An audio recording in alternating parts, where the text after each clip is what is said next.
Let me ask you something uncomfortable. Why is it that your phone gets more respect than your own life? When your phone battery drops to 20%, you panic, you turn off background apps, close unnecessary tabs, even put it on airplane mode to save energy. But when you are exhausted, mentally drained, confused, and losing focus, you say it's fine, I'll manage. No protection, no boundaries, no respect for yourself, and then you wonder why your life feels noisy, slow, and stuck. Think about it carefully. The most valuable things in the world are not available 24 hours a day, 7 days a week. Gold is limited, time is limited, opportunity is rare, but you reply instantly to every message. You accept every distraction without question. You give your attention to people who haven't earned it, and then you ask yourself, why doesn't anyone take me seriously? Because you taught them not to.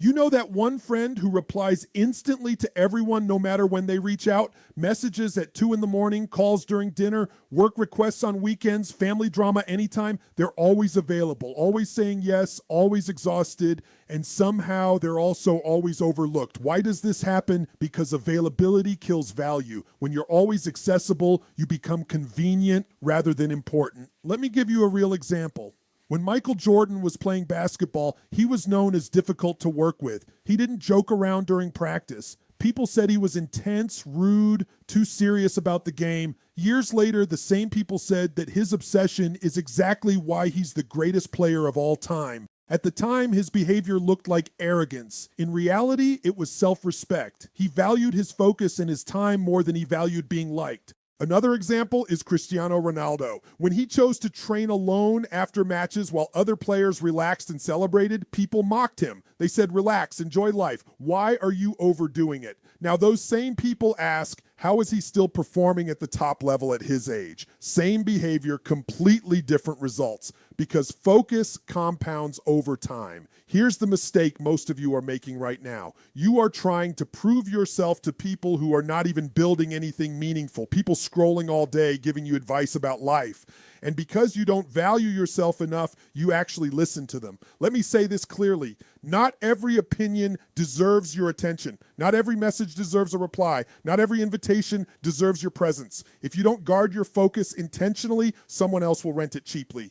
Let me make this relatable to your daily experience. You sit down to work with good intentions, you open your laptop, you tell yourself today, I will focus and actually get things done. 5 minutes later, one notification appears, then one message, one short video, one random thought, and suddenly 1 hour is gone. And at night, you feel guilty, not because you were lazy, but because you were distracted. You had the time, you just gave it away for free. When Oprah Winfrey cut off relationships that drained her early in her career, people called her cold and arrogant. They said she thinks she's better than us. Years later, people call that same behavior wisdom. Boundaries always look rude to people who benefit from you having none. That's why valuing yourself starts with one simple decision. Decide that your attention is expensive. Not everyone can afford it. From today, stop living like your life is public Wi-Fi, no password, free access, anyone can connect anytime. Set boundaries even if it feels uncomfortable, even if people don't like it, even if they say you've changed. Of course you've changed. You finally realize that focus is self-respect. And when you respect yourself, life responds differently. This is where everything begins. Not motivation, not discipline, not habits. Self-value comes first. Let's be honest for a second. Most of you are not just distracted. You are professionally distracted. You don't waste time randomly. You waste it responsibly. You reply to messages first because it feels important. You check email because it feels adult and professional. You scroll news feeds because it feels like being informed. Congratulations, you wasted 4 hours with dignity. Let me make this visual. You sit down to work, laptop open, serious face, good intentions clearly in place. 5 minutes later, you're watching a video titled 5 Things You Didn't Know About Your Personality. You don't even know who you are yet, but now you're learning about your personality type. That's not curiosity or self-improvement. That's escape. And don't act surprised. Everyone has done this at some point. You ever open Instagram just to reply to one message and close it 47 minutes later, wondering what year it is and how you got there? That's not bad time management. That's your phone saying, give me your life for free, and you agreeing every single time. Here's the problem nobody wants to admit. Your brain loves distraction because distraction feels productive without requiring courage. Focus demands effort and discomfort. Distraction gives instant comfort. That's why when something actually matters and requires real effort, your brain suddenly remembers unfinished chores from years ago. Suddenly, cleaning feels urgent. Organizing files feels necessary. Checking notifications feels essential. Your actual goals can wait until later. Let me give you a real example. When Taylor Swift disappears completely before releasing new music, people lose their minds. No updates, no explanations, no daily posts or stories. Then she comes back and breaks records. Why does this strategy work? Because absence creates curiosity and anticipation. Noise creates boredom. You're doing the opposite. You're always available and visible, and then you wonder why no one really listens or pays attention.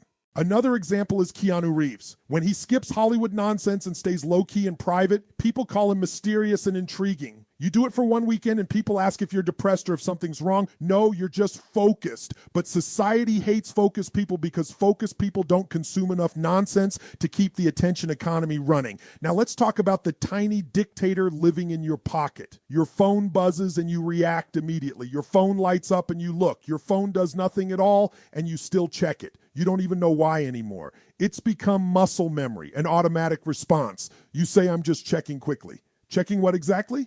Your destiny hasn't replied yet. Here's the funny part. You'll watch strangers argue online for hours about topics that don't affect your life, but you avoid sitting alone with your own thoughts for 5 minutes. Why? Because silence is dangerous. Silence forces you to think, and thinking leads to responsibility for your choices. Let me hit you with this truth. If you truly valued yourself, you wouldn't let random apps schedule your day. You wouldn't let bored people interrupt your focus constantly. You wouldn't attend conversations that go nowhere. You wouldn't stay available to people who only call when they need something from you. Look at this example. When Serena Williams trained intensely while others rested and relaxed, she didn't announce it on social media. She didn't post about it. She didn't explain her choices. She was too busy becoming dangerous and dominant in her field. That's what focus does. It makes you quietly powerful. Most of you don't need more motivation. You need less stimulation. Your brain is not tired from actual work. It's tired from switching tabs and contexts every 6 seconds. So yes, valuing yourself might make you look boring to others. You'll say no more often. You'll reply slower. You'll disappear sometimes. People will say you've changed. Correct. You stopped being entertainment and started being intentional. And here's the truth. Boring people build impressive lives. Entertained people stay stuck. Let's talk about the hardest upgrade in life. Not waking up early, not building discipline, not forming habits. It's saying no without writing a paragraph to explain why. Most of you don't say no directly. You say, let me see, maybe later, I'll try. Those are not real answers. Those are delays to protect other people's feelings. And whose feelings are you protecting? Not yours. Let me describe your life right now. Your phone rings and you don't want to answer, but you do anyway. Someone asks for help and you're exhausted, but you say yes. Someone invites you somewhere you don't care about and you go anyway. And later you complain that you had no time today. No, you had no boundaries. Here's the funny part. You'll cancel plans with yourself instantly without guilt, but you feel terrible canceling plans with people who don't even respect your time. That's completely backwards. Let me say this clearly. You don't need permission to value yourself. People will survive your absence. I promise you this. When Warren Buffett was asked how he protects his time, he said his calendar is mostly empty. Not busy and packed, but empty.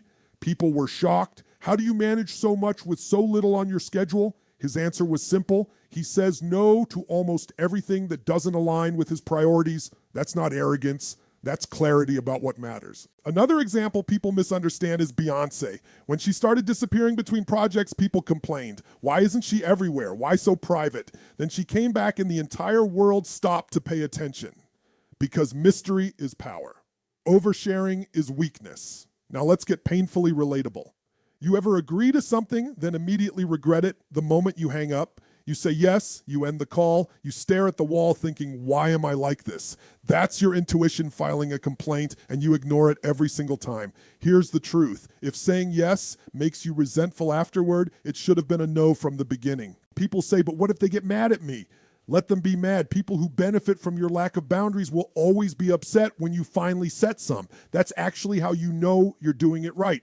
When Novak Djokovic isolates himself before major tournaments, people call him extreme, obsessed, too serious. Then he walks onto the court looking calm while others look nervous, because focus requires distance. You cannot be close to everything and simultaneously be great at something specific. Now listen carefully. You don't have to announce your boundaries publicly. You don't have to explain them in detail. You don't have to justify them to anyone. Just enforce them consistently. Reply slower than you used to. Disappear more often. Protect your mornings. Protect your evenings. Protect your energy like it's money. Because it is. Every yes costs something. Make sure the cost is not your future. Let's talk about something nobody prepares you for. What happens after you start focusing? Because here's the surprise. When you finally start focusing on yourself, life doesn't clap for you. Nobody sends congratulations. Nobody says, wow, you've changed for the better. Instead, it gets quiet. And most people quit right there because they confuse silence with failure. Let me make this relatable. You stop replying instantly to every message. You stop hanging out randomly. You start working in silence on your goals. And suddenly, there are fewer messages, fewer invites, fewer people checking on you. You think, did I do something wrong? No, you just stopped being convenient. And convenience is what kept many people around you. Most of you are addicted to immediate validation, likes, replies, reactions, attention. Focus removes all of that. You don't get daily applause. You don't get instant feedback. You just get progress, slow, quiet, boring progress. And your brain hates that because progress doesn't feel exciting, but regret does. That's why so many people quit right before momentum kicks in. Let me say this clearly. Focus feels lonely before it feels powerful. That's the price you pay.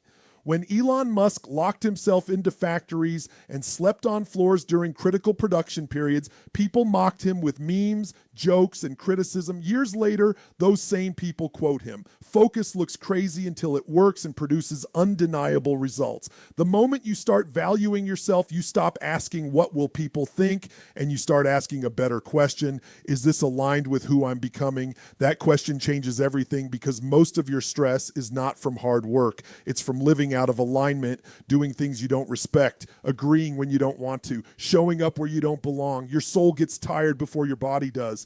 When you finally value yourself, people won't suddenly treat you better. They'll test you.